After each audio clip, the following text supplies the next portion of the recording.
இத ஒருத்தன் கேட்டான். அவன் பிரம்மச்சாரி, நாள்தோறும் சிவனுக்கு பூஜை பண்றவன். கிரகஸ்தனாகி சிவனுக்கு பூஜை பண்ணணும்னு அவனுக்கு ஆசை. அதுதான் முழுமை பெறும். அதனால என்ன தெரியுமா பண்ணா, அவனும் அப்பா அம்மா கிடையாது, ஆனால் இந்த பணம் தேவை. என்ன பண்றது? பரஞ்சோதி முனிவர் திருவிழாடல் புராணத்தை எழுதுகிறார்.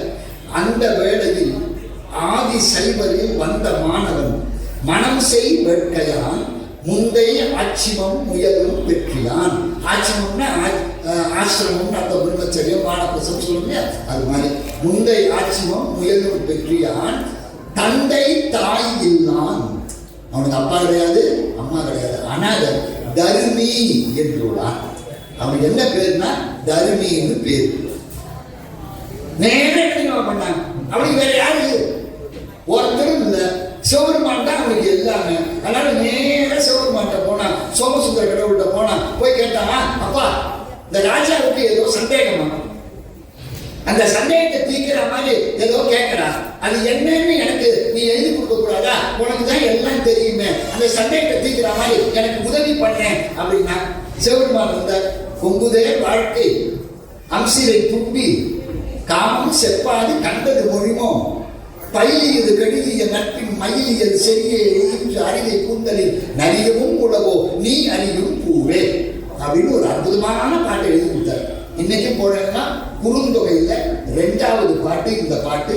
இறையனார் யாரு பாட்டு எழுதினது அப்படின்னா நக்கீரன் கபிலர்ங்கிற மாதிரி இதுக்கு கீழே என்ன போட்டுருக்கா, இறையனார்னு போட்டுருக்கோம். அற்புதமான பாட்டு. கொங்குதேர் வாழ்க்கை அம்சிரை தும்பி. கொங்குதேர் வாழ்க்கைன்னா, கொங்குன்னா மகரந்தம், தேனுன்னு அர்த்தம். ஒவ்வொரு மலர்களிலெல்லாம் உட்கார்ந்து தேனை எடுக்கிற அம்சிரை தும்பி, அழகான சிறகை பெற்றிருக்கிற உயர்ந்த ஜாதி வண்டு, கோவண்டு. கோத்தும்பின்னு திருவாசகத்துல மாணிக்கவாசகர் எழுதுறாங்க. திருக்கோத்தும்பி கண்ணப்பன் ஒப்பதோர் அன்பின்னை கண்டபின் என்னப்பன் என்னொப்பில் என்னையும் ஆட்கொண்டவர்கள் வண்ணப்படித்தென்னை வா என்ற வாழ்க்கருளை சுண்ணப்பன் மீட்டருக்கு சென்றுதாய் கோத்தும்பி அப்படின்னு ராஜ வண்டு. அந்த வண்டை பார்த்து கேட்கிறான், கொங்குதேர் வாழ்க்கை அம்சிரை தும்பி காமம் செப்பாது கண்டது மொழி. வாழ்க்கை காமம்னா விருப்பம்னா நீங்க நினைக்கிற அந்த அந்த சொல் அல்ல. காமம்னா விருப்பம். காமம் செப்பாது கண்டது மொழிமோ அப்படின்னா என்ன அர்த்தம்? இங்க பாரு, நீ இருக்கிற நாடு பாண்டிய நாடு, ரைட்டா? பாண்டிய நாட்டில் இருக்கிற ராஜா உனக்கு வேணுங்கிறவன். அதுக்காக நீ எல்லாத்தையும் சொல்லிடக்கூடாது. உனக்கு வேணுங்கிறதுக்காக ஒன்று சொல்லக்கூடாது. வேண்டாம் இருக்கவன் காமம் செப்பாது கண்டது உன் விருப்பத்துக்கு சொல்லாத. நீ எதை உணர்ந்தியோ அதை சொல்லு. எது? இதோ இங்க பக்கத்துல உட்கார்ந்துருக்காரு என்னுடைய தலைவி. மயிலியல், மயிலை போன்ற சாயம், செறிய எயிற்று, அழகான பல்லு, இதெல்லாம் பெற்றிருக்கிற இந்த தலைவியுடைய கூந்தலுக்கு இயற்கையில மனம் இருக்கா இல்லையா? சொல்லு. கண்டதை சொல்லு, கண்டபடி சொல்லாத, கண்டதை சொல்லு. கூந்தலுக்கு இயற்கையில மனம் இருக்கா இல்லையான்னு பாட்டு சொல்லல. இருக்கா இல்லையா சொல்லு. அதுவே கொஸ்டின் மார்க் தான். சரி, சங்க தமிழ்ல என்ன ஒரு அழகுன்னு கேட்டா, பாட்டை எழுதுறவங்க பாட்டுக்கு கீழே அது என்ன திணை என்ன துறைன்னு சொல்லிடுவாங்க. இதுல என்ன தெரியுமா துறை? நலம் புனைந்து உரைத்தல் அப்படிங்கிறது இதுக்கு துறை. நலம் புனைந்து உரைத்தல். நலம்னா என்ன? தலைவியோட நலத்தை எல்லாம் சொல்றதுன்னு அர்த்தம். மெய் தொட்டு பயிரல் அப்படின்னு ஒரு துறை இருக்கு. தமிழன் எவ்வளவு அழகு பாருங்க. இப்போ தலைவன் தலைவியை சந்திக்கிறார். தலைவி என்ன பண்ணுவா? அவன் மேல கோபத்தில் இருப்பான், ஊழல்ல இருப்பான். அவள்கிட்ட போய் எப்படி பேசுறது? அந்த நேரத்தில் இவங்க நிற்கிற மரத்துக்கு கீழே ஒரு இலை வந்து அவன் மேல தலையில வரும். அதை இப்படி தட்டி விடுவான். தட்டி விடும்போது இந்த மெய் தானே, இந்த உடம்பு அவருக்கு படுதா, அதுக்கு பேர் மெய். ஆமா, ரொம்ப அக்கறை. இப்போ தட்டி விடுவாங்க. பேச்ச ஆரம்பிச்சாச்சா கடற்கரை பேச ஆரம்பிச்சுவாங்க. அது மாதிரி இந்த துறை என்ன தெரியுமா? நலம் புனைந்து உரைத்தல். தலைவியோட நலத்தை சொல்றது. அது உண்மை பொய்யெல்லாம் அடுத்தது. அவளோட பேசுறதுக்கு கொள்றதுக்கு ஒரு வசதி வேணும்னு நலம் சொல்றது. நான் கூட என் மனைவி பார்த்து சொன்னேன், உன்ன மாதிரி அழகிய கல்யாணம் பண்ணுங்க. நான் 27 வருஷமா காத்துட்டு இருந்தேன். கண்டேன் அப்படின்னு. இது பொய்ன்னு அவளுக்கு நல்லா தெரியும். அவன் என்ன தெரியுமா சொன்னான், என்ன வந்து உங்களை மாதிரி ஒரு அறிவாளியை கல்யாணம் பண்ணா இவ்வளவு நாள் காத்துட்டு இருந்தேன்னா அவ அதுவும் பொய்ன்னு எனக்கு தெரியும். எப்பொழுதுமே குடும்பத்துல சில நேரங்கள்ல பொய் தாங்க அன்பை வளர்க்கணும், பொய் தான் அன்பை வளர்க்கணும். அது மாதிரி இவன் என்ன சொல்றான் தலைவன், இதுக்கு நலம் புனைந்து உரைத்தல்னு பேரு. நீ இந்த வாசனை இருக்கே இது இயற்கையா இல்ல செயற்கை மனமா அப்படிங்கிற மாதிரி ஒரு கேள்வி எழுப்புற மாதிரி அந்த பாட்டை எழுதி கொடுத்தாங்க. தருமி கொண்டு போய் அவையில கொடுத்தான். மன்னன் பாட்டை வளர்ச்சான். எடுத்துக்கோ எடுத்துக்கோ அப்படின்ட்டான். இந்த 1000 பொண்ணை அறுக்க போனான் தருமி. இந்த அறுக்க போறாங்க ஒருத்தன் நில்லு அறுக்காதன்னு தடுத்தான். நில்லு அறுக்காத தடுத்தான். இந்த காட்சி எப்படி இருந்ததுன்னு திருவிளையாடல் புராணத்துல பரஞ்சோதி முனிவர் அற்புதமா எழுதிட்டார். எப்படி இருந்ததுன்னா, ஒரு பெரிய இலைய போட்டு பல நாள் ஒருத்தன் சாப்பிடல, பசினாலும் பசி அகோர பசி உட்கார்ந்துட்டான். 2 ஸ்வீட் வச்சு, அதை தவிர பாயசம் வச்சு, அதிரசம் வச்சு, அதுக்கு பக்கத்துலயே கூட்டு பொரியல் அது இதுமா வச்சு சாப்பிட எழுந்து போயிட மாட்டீங்கல்ல. இத்தனையும் போட்டு சாப்பாடு போட்டு பருப்பு ஊத்தி நெய் ஊத்தி சாம்பார் ஊத்தி பிசைஞ்சு அவன் எடுத்துட்டு வாயில வைக்க போனா ஒருத்தன் கையை பிடிச்சி சாப்பிடாதன்னு சொன்னா எப்படி இருக்கும்? அப்படி இருந்துதான் தருமிக்கு. உற்றவன் கலத்து உண்ணும் எல்லை கை பற்ற வாடினான் பண்பு பற்றினான். பிடிச்ச உடனே ஆடி போயிட்டானா ஒரு நிமிஷம் தருமி. ஏன் அப்படின்லாம் கேட்கவே இல்லை. நீங்க சினிமால பாத்தீங்கன்னா ஏபி நாகராஜன் ரொம்ப அழகா சொல்லியிருப்பாரு. ஏன் என்ன தப்பு, ஒரு பாட்டில் பிழை இருக்கிறது, எத்தனை பிழை இருக்கோ அதுக்கு ஏற்ற கூட கழிச்சுக்கிட்டு மிச்ச காசை கொடுங்க அப்படின்பா நாகேஜ். அப்படிலாம் இல்லை.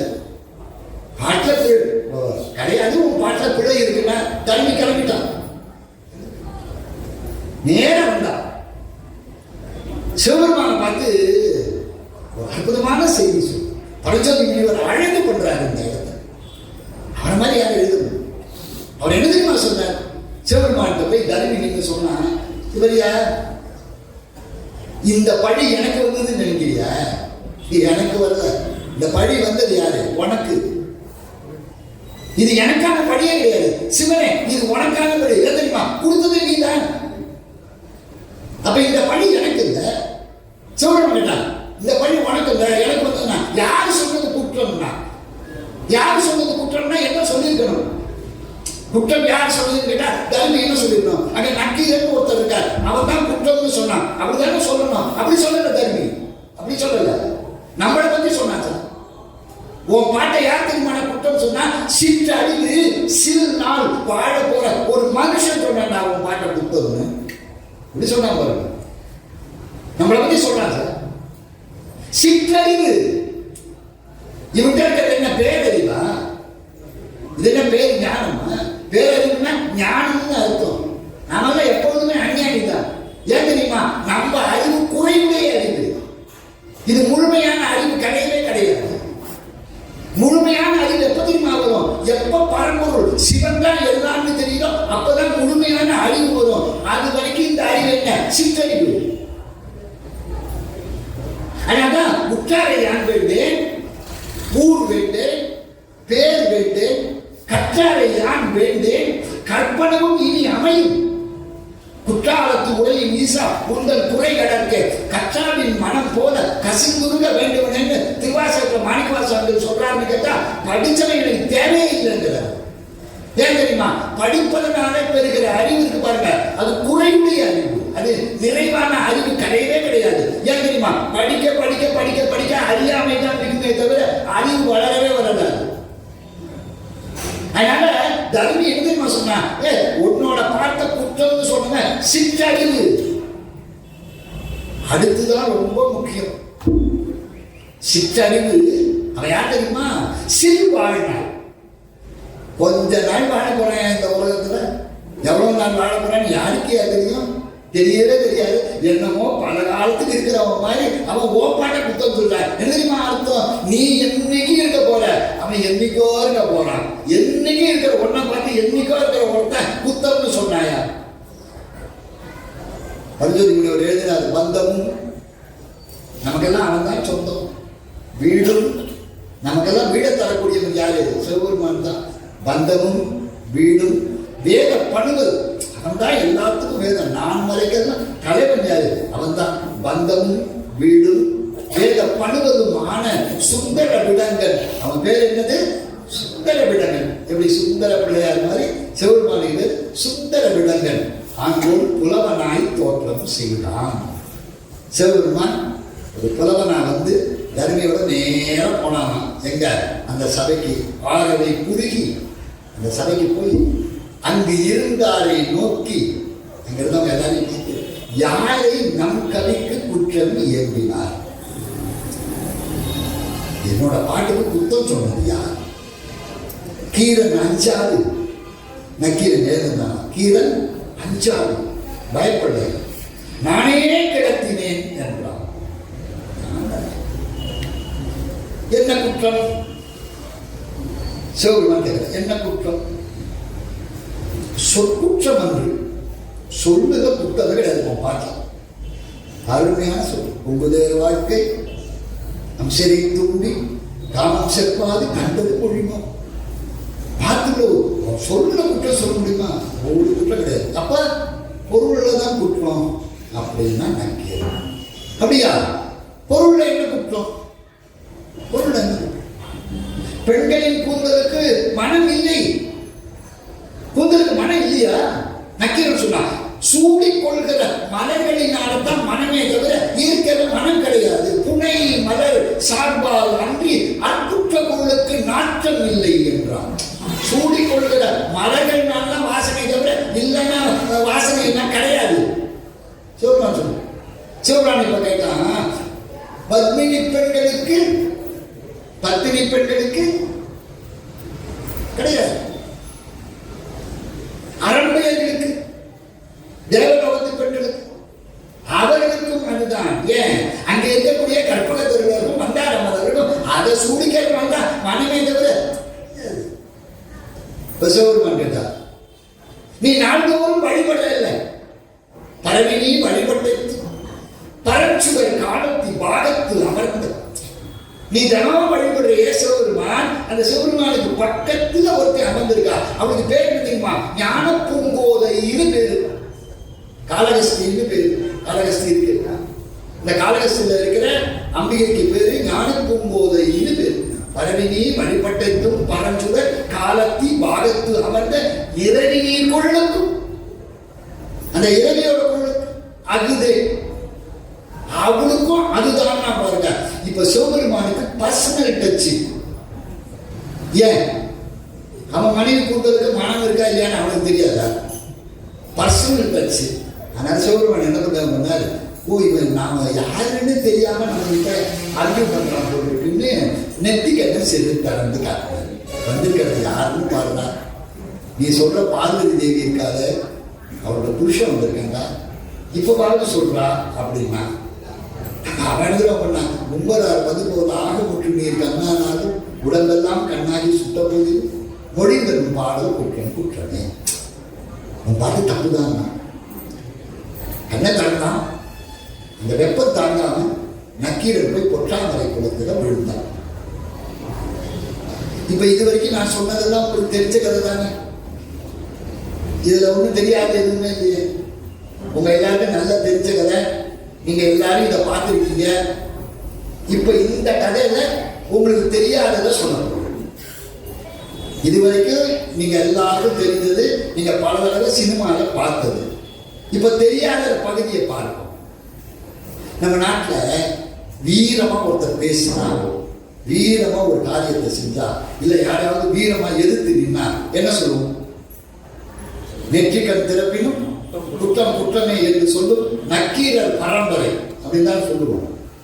தயவு செஞ்சு இனிமே அப்படி சொல்லாதீங்க. ஏன்னா அவ்வளவு தப்பு.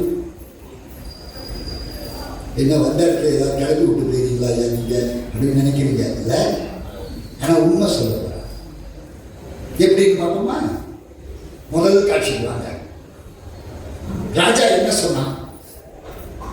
என் மனசுல ஒரு கருத்து இருக்கு. ஒவ்வொன்றா குறிச்சிக்கிட்டீங்களா? ஒன்று நம்பர் 1. என் மனசுல ஒரு கருத்து இருக்கு. அந்த கருத்தை தெரிஞ்சு யார் பாட்டு சொல்றாங்களோ இல்ல அந்த சந்தேகத்தை யார் தீர்க்கிறாங்களோ அவங்களுக்கு 1000 பொன் பரிசு. இதுதானே மன்னன் சொன்னது. ராஜாவோட மனசுல என்ன கருத்து இருக்குன்னு ராஜா சொன்னானா? சொல்லவே இல்லை. என் பொண்டாட்டி கூந்தலுக்கு இயற்கையில மனமா செயற்கையில மனம் அதெல்லாம் அவன் சொல்லவே இல்லை. தர்மி போய் ஆண்டவன்கிட்ட வேண்டான். அப்ப வேண்டும் போது பரஞ்சோதி முனிவர் எழுதுற பாட்டு என்ன தெரியுமா? ஐயா, யாரு கனவுல பார்த்து கூப்பிடுறான். ஐயா, நீ யாவையும் அறுதியே போலாம். உனக்கு எல்லாம் தெரியுமா? தெரியாதுன்னு ஏதாவது உண்டா? வையை நாடவன் மன கருத்து உணர்ந்து வார்த்தை வேண்டாம். இந்த பாண்டிய மன்னன் இருக்கானே, அவன் மனசுல என்ன இருக்குன்னு தெரிஞ்சு ஆண்டவன் பண்ணியிருக்கிற ஒரு பெரிய வரம் என்ன தெரியுமா? சிலதெல்லாம் நம்ம கிட்ட மறைச்சு வச்சிருக்கான் சார். அதனாலதான் நாமெல்லாம் நிம்மதியா இருக்கோம். நமக்கு டேட் ஆஃப் பர்த் தெரியும், டெத்து தெரியுமா? தெரிஞ்சா என்ன ஆகும்? எல்லாரும் கும்பிட்டுக்கிட்டே ஆயிடுவான். ஐயா வணக்கம், நீங்க எப்ப பயணம் வச்சிருக்கீங்க? அவரு நான் மே மாசம் வச்சிருக்கேன். நீங்க நான் டிசம்பர்ல வச்சிருக்கேன். என்னோட 7 மாசம் கூட இருப்பியா? அன்னைக்கே போனான். அவன் மறைச்சு வச்சிருக்கான் சார். ஆண்டவன் டெத்தை மறைச்சு வச்சிருக்கான் சார். என்னதான் வாழ்க்கை வரைக்கும். அடுத்தது, உங்க மனசுல என்ன இருக்குன்னு எனக்கு தெரியல, என் மனசுல என்ன இருக்குன்னு உங்களுக்கு தெரியல. தெரிஞ்சா என்ன ஆகும்? மணி இப்ப 7 ஆகுது. இன்னும் ஒரு 1 மணி நேரத்துக்கு நான் விடுறதா இல்லைன்னு உங்களுக்கு தெரிஞ்சா என்ன ஆகும்? வந்தா இவன் போகவே மாட்டான் போல் இருக்கேன், இவனை யாரா கூப்பிட்டா இந்த இடத்துக்கு அப்படின்னு நீங்க நினைக்கிறது எனக்கு தெரிஞ்சா எனக்கு என்ன ஆகும்? சரி, மனசுல என்ன தெரியும்னு நினைக்கிறதா? இப்ப நக்கீரன் பண்ண குற்றம் என்னன்னு தெரியல. ராஜா மனசுல என்ன இருக்குன்னு தெரிஞ்சிருந்தா நக்கீரனை விடவா ஒருத்தன் பாட்டு எழுத முடியும்? எழுதி தர மாட்டான். 317 வரி இருக்கிற திருமுருகாற்று படையில ஒரு ஒப்பற்ற நூலை எழுதினவன் சார் நக்கீரன்.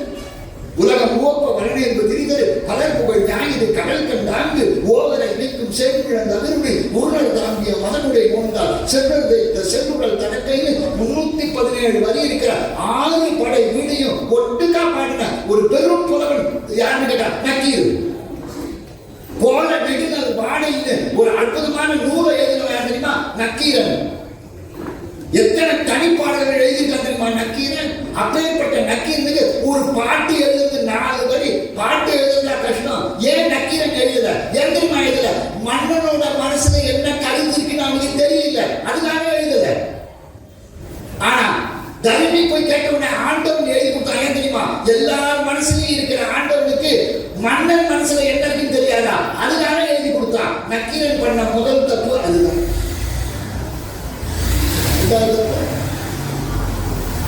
நேர அவைக்கு போனான். பரஞ்சோதி முனிவர் எழுதுறாரு பாருங்க. கீரன் அஞ்சாது நானே கிளப்பினேன். அத்தனை பேர் இருந்தாங்கல்ல, இவன் ஒருத்தன் தானே இல்ல. இவன் என்ன சொன்னான்? நானே கிளப்பினேன். நான் தான் சொன்னேன், நான் தான் சொன்னேன். அந்த நான்கிற அகங்காரம் மனசுல வந்ததுன்னா வாழ்க்கையில முதல் சறுக்கல்னு அர்த்தம். அதனால என்ன தெரியுமா எழுதினார் பரஞ்சோதி முனிவர்? தேராக்கீரன் எழுதினார். தேராக்கீரன்னா ஆராயாத கீரன் அர்த்தம். கண்ணகி சொல்லல, தேராமன்னா செப்புவது உடையே என்பது சிறப்பின் இமையவர் பெயர்ப்பன்னு பாண்டிய மன்னன் போய் சொன்ன மாதிரி தேராக்கீரன் ஆராயாத கீரன். எதை ஆராயல? என்ன பாட்டு? இவங்க யாரு 1000 பொண்ணு அறுத்துக்கலாம்னு சொன்ன? மன்னன் சொன்னான். அப்ப மன்னனுக்கு என்ன ஆயிடுச்சு? சந்தேகம் தீர்ந்து போச்சுன்னு அர்த்தம். மன்னனுக்கே சந்தேகம் தீர்ந்து போச்சுன்னா இவன் ஏன் தடுக்கணும்? அதனால ஆராயாத கீரன் நானே. இந்த நானேன்னா என்ன தெரியுமா அர்த்தம்? உலகத்தில் அது மட்டும் வரக்கூடாதுங்க. நான்கிறது வரக்கூடாது, எனதுங்கிறது வரக்கூடாது. 2 வரக்கூடாது. நான் வரக்கூடாது, எனது வரக்கூடாது. இது 2 வந்தா மனுஷன் போயிட்டான்னு அர்த்தம். இந்த நான் எப்படி இருக்கு தெரியுமா? என்ன உதாரணம் சொல்லலாம்? இப்போ இந்த ஃபோட்டோ எடுத்தாங்கல்ல, இந்த ஃபோட்டோ தான் எடுக்கிறாங்க. இப்போ தம்பி வந்து பக்கத்தில் நிற்குது, ஐயா வந்து பக்கத்தில் நிற்கிறாங்க. இப்படி ஒரு குரூப் ஃபோட்டோ எடுத்தோம்னு வச்சுக்கோங்க. ஃபோட்டோ வருது, வந்த உடனே நான் யாரை பார்ப்பேன்? என்னதானே பார்ப்பேன். அதுக்குதான் நான் இருக்குது. நான் அடுத்தவங்களை பார்க்க மாட்டேன். வந்த உடனே என்னதான் பார்ப்பேன். முதல்ல நான் தான் இருக்குது. நான் அழகா இருந்தேன்னு வச்சுக்க, என்ன தெரியுமா சொல்றேன்? இவர் தான் என் அருமையான போட்டோகிராஃபர், என்னமா எடுத்துருக்கிறார். நான் கொஞ்சம் அவுட் ஆஃப் ஃபோக்கஸா இருந்தேன்னு வச்சுக்க, என்ன சொல்லுவேன்? இவரெல்லாம் ஒரு போட்டோகிராஃபர். அப்ப சதா சர்வ காலமும் என்னை பற்றிய நினைப்பே எனக்கு இருக்கு. அதனால நான் எழுந்திருச்சு நிற்குது. எப்படி எழுந்திருச்சு நிற்குது? கீரன் அஞ்சாது, நானே கிளத்தினேன். நானே கிடத்தினேன்னு சொன்ன உடனே ஆண்டவர் கேட்டான், ஆமா இயற்கையில மனம் இல்ல கிடையாது, ஏன் சூடி கொள்கிற மலர்களால தானே மனம். அப்படின்ன உடனே இப்ப ஆண்டவன் அவனை சோதிக்க ஆரம்பிச்சான். முதல் கேள்வி கேட்டான், பத்தினி பெண்களுக்கு கீரன் சொன்னான் கிடையாது. சிவருமானுக்கு ஓகே. ஏன்? அவன் மனைவி இருக்கா, அவன் தங்கச்சி இருக்கா, அம்மா இருக்கா, பத்தினி பெண்கள் இருக்கலாம், அந்த வாசனை யாருக்கு தெரிஞ்சிருக்கலாம், நக்கீருக்கு தெரிஞ்சிருக்கலாம், இயற்கை தானே. சரி, அடுத்த கேள்விக்கு போனான். எப்போதும் முதல் கேள்விக்கு பதில் சொல்லிட்டா கேள்விக்கு சாட்டிஸ்பேக்ஷன் அர்த்தம். அடுத்த கேள்விக்கு பதில் சொன்னா, அடுத்த கேள்வி பாருங்க, அரம்பையர்களுக்கு, அரம்பையர்கள்னா தேவலோகத்து பெண்கள் அர்த்தம். எந்த உலகம் இல்லை, எந்த உலகம் இல்லை, இந்த பூமி இல்லை. பூமியிலேருந்து எங்க போயாச்சு? மேல போயாச்சு. பூமியில இருக்கிறது எல்லாம் தெரியும்னு சொல்லலாம். அங்க இருக்கிறது தெரியுமா? நக்கீரனுக்கு எப்படி தெரியும்? தெரியாது. அதனால தேவலோகத்து பெண்களுக்கு அதேதான், அதேதான். தேராக்கீரன், தேராக்கீரன் அதேதான். தற்குற்றம் வருவது போறான். தனக்கு ஒரு குற்றம் வரப்போகுதுன்னே தெரியுதா? கிடையாதுன்னா இப்ப கூட ஆண்டவர் என்ன பண்ணா, அனுமானத்தினால சொல்லலாம். ஐயா, அனுமானத்தினால சொல்லலாம். அடுத்த எல்லைக்கு போறான் ஆண்டவன். அடுத்த எல்லை, அந்த எல்லை என்ன தெரியுமா? இவனோட மனைவியை பற்றியே கேட்கிறான். பரவினி வழிபட்டத்தும் பரஞ்சுடர் காலத்தி பாகத்தமர்ந்த அந்த இறைவனுடைய குரலுக்கு அவளுக்கும் அதுதான், அவளுக்கும் அதுதான்.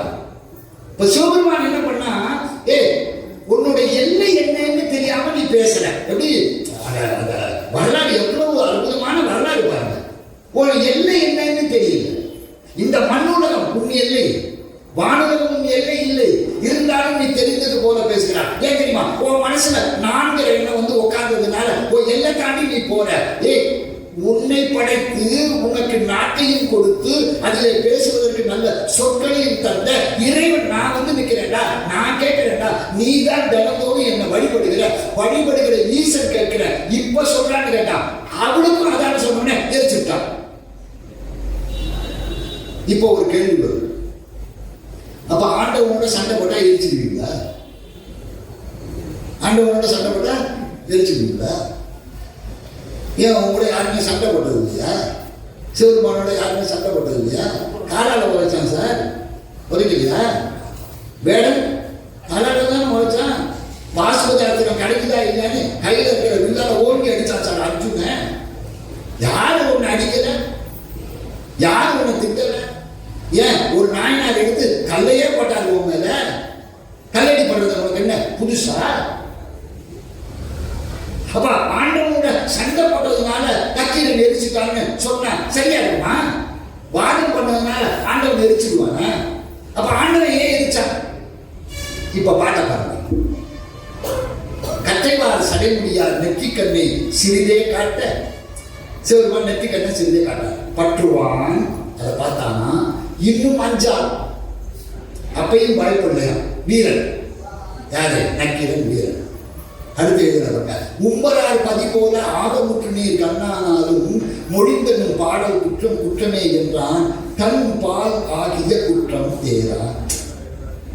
என்ன உன் பாட்டு தப்புன்னு சொல்றப்ப எரிக்கலீங்க, இயற்கையே மனம் இல்லைன்னு சொல்றப்ப எரிக்கலீங்க. மன்னனோட மனக்கருத்து என்னன்னு தெரியலனாலும் பரவாயில்ல, உன் பாட்டு தப்புன்னு சொன்னப்ப எரிக்கலீங்க. நெற்றி கண்ணை பார்த்த உடனே நீ யாரா இருந்தா என்ன அப்படின்னு சொன்னப்ப எரிக்கல, பின்ன ஏன் எரிச்சான்? சிவபெருமான் முருகப்பெருமான் இந்த உலகத்தில் அவதாரம் பண்ணார்ல, எதுனால அவதாரம் பண்ணார்? ஒரு 5 நிமிஷம் இருந்துச்சு. எதுனால அவதாரம் பண்ணார்? சூரபத்மனோட தொல்லை பொருட்களால் அதை அழிக்கணுங்கிறதுக்காக அவதாரம் பண்ணார் முருகப்பெருமான்.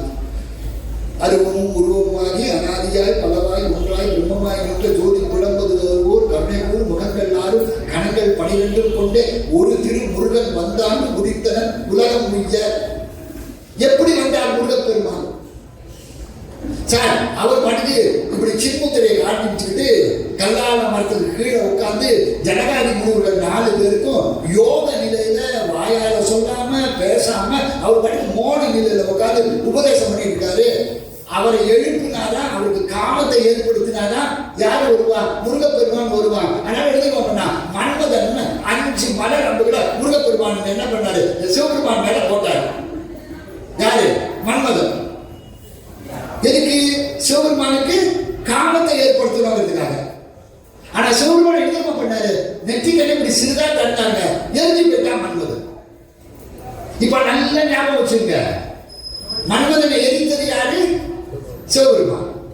காமத்தை ஏற்படுத்த வேண்டும் என்று வந்த மன்மதனை எரித்து தனக்கு காமமே இல்லை என்று சொன்னவர் யாரு? சிவபெருமான். காம தகனம் செய்தவர் சிவபெருமான். இப்ப நக்கீரன் என்ன தெரியுமா பண்ணா? சிவபெருமானை பார்த்து சொல்றான், இந்த நெத்திக்கண்ணை செய்தியை காட்டினாரா? காட்டின உடனே நக்கீரன் சொல்றானா, உம்பரார் பதி போல. உம்பரார் பதினா யாரு தெரியுமா? தேவேந்திரன் அர்த்தம், இந்திரன் அர்த்தம். உம்பரார் பதி போல ஆகம், ஆகம்னா உடம்பு, முற்றும் நீர் கண்ணானாலும். தேவேந்திர மாதிரி உனக்கு உடம்பு பூரா கண்ணு வந்தாலும். இது எதனால வந்து உங்களுக்கு தெரியுமா தெரியாதா? நான் சொல்லணுமா? தேவேந்திரனுக்கு உடம்பு பூரா கண்ணு வந்தது ஏன்? கௌதம முனிவர் இருக்கார் இல்லையா, அவரோட மனைவி, கௌதம முனிவரோட மனைவி அகலிக, அவரை காமத்தினால அடையணும்னு நினைச்சு திருட்டுத்தனமா போனான். முனிவர் என்ன தெரியுமா பண்ணார்? உனக்கு உடம்பெல்லாம் கண்ணா போகட்டும்னு சபித்தார். இப்ப இந்திரனுக்கு ஏன் சாபம் வந்தது? காமத்தை அடக்க முடியாததுனால. இப்ப இவன் என்ன தெரியுமா பண்ணா? சிவபெருமானை பார்த்து நக்கீரன் சொன்னா, நீ இந்திரன் மாதிரி உடம்பு பூரா கண்ணை காட்டினாலும் குத்தம் குத்தம்னா உங்களுக்கு ஒண்ணு தெரியுதா? ராஜாவோட மனக்கருத்து என்னன்னு தெரியாத வரைக்கும் எரிக்கல. தேவலோகத்து பெண்களுக்கு எல்லாம் காட்டி போனேன், எரிக்கல. என்னோட மனைவி பார்வதிக்கு அப்பயும் எரிக்கல. இப்படியெல்லாம் சண்டை போட்ட போது எரிக்காத அதே சிவன் ஏன் தெரியுமா எரித்தான்? யாரை யாரோடு சேர்க்க வேண்டும் என்று தெரியாமல் காமத்தை வென்ற சிவபெருமானை காம பயப்பட்ட இந்திரனோடு சேர்த்த பிறகு நக்கீரன் தன் நிலையில் இருந்து தாழ்ந்து விட்டான், சிவனை நிந்தனை செய்தான் என்ற காரணத்தினால் தான் நக்கீரனை எரித்தானே தவிர வேறு எந்த காரணத்திற்காகவும் நக்கீரனை செய்ய. எனவேதான் சொல்கிறேன், யார் செய்தாலும் குற்றம் குற்றமே என்று வாதாடுகின்ற நக்கீரர் பரம்பரையில் வந்தவர்கள் அல்ல நாம். நமக்கு ஒரு காரணம் காட்டுகிறான் திருவிளையாடல் புராணத்திலே. இறைவன் நமக்கு எப்பொழுதும் நன்மையை செய்வான். நம்மை நாம் என்று நமக்கு உணர்த்தி நாம் எப்படி வாழ வேண்டும் என்று நக்கீரன் மூலமாக நமக்கு ஒரு பாடம் காட்டினார். அதுதான் நாம் தெரிந்து கொள்ள வேண்டியது இருக்கிறது என்று சொல்லி இந்த நல்ல வாய்ப்பை தந்த என்னுடைய அருமை தம்பி வெங்கடேசன் அவர்களுக்கும் குழுமி இருக்கிற உங்கள் அத்தனை பேருக்கும் என்னுடைய பணிவு கலந்த நன்றியை வணக்கத்தையும் தெரிவித்து விடைபெறுகிறேன். நன்றி, வணக்கம். தடத்தோடு வாழ்க ஆறுமுகம் வாழ்க வெப்பை கூறுசை பணிவேல் வாழ்க குக்குடம் வாழ்க சென்று ஏறிய மண்ணை வாழ்க யானை தன் அணங்கு வாழ்க மாரியா வள்ளி வாழ்க வாழ்க சீரடியாறு வான்முகில் வளாதி வைக மணிவட்டம் சுரக்க மண்ணின் பொன்முறை அரசு செய்க குடிவிலால் வாழ்க நான் மறை அரண்கள் பொங்க நற்றவம் வேள்வி மல்க மெய்மைகொள் செய்வ நீதி விளங்குக உலகெல்லாம் நம பார்வதி பதையே.